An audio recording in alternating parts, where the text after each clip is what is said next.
વડોદરા શહેરમાં લાંબા સમયથી નાસ્તા ફરતા આરોપીઓને પકડી પાડવા માટે પોલીસ કમિશનર શ્રી નસીમા કોમર દ્વારા કરવામાં આવેલી કડક સૂચનાને પગલે ક્રાઇમ બ્રાન્ચને મોટી સફળતા મળી છે। પોલીસે વર્ષ 2013માં વાડી પોલીસ સ્ટેશન વિસ્તારમાં થયેલી ઘરફોડ ચોરી અને છેતરપિંડીના ગુનામાં છેલ્લા 13 વર્ષથી ફરાર આરોપીને ખુડિયારનગર વિસ્તારમાંથી દબોચી લીધો છે।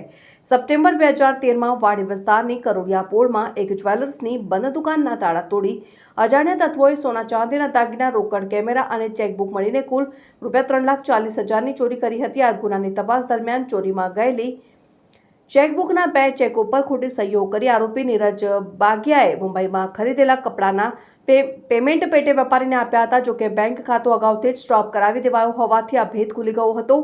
આરોપી નીરજ ઉર્ફે નક્કી સુરેશકુમાર બાગિયા આ ગુનામાં પોતાની સંડોવણી ખુલતા જ પોલીસની ધરપકડ ટાળવા છેલ્લા 13 વર્ષથી નાસ્તો ફરતો હતો।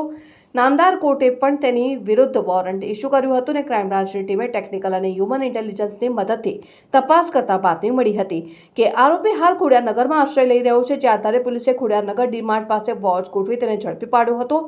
નીરજ ઉર્ફે નક્કી સુરેશકુમાર બાગિયા રહેઠાણ હાલ કૃષ્ણા પેરેડાઇઝ સોસાયટી ડીમાર્ટ સામે ખોડિયારનગર વડોદરા શહેર।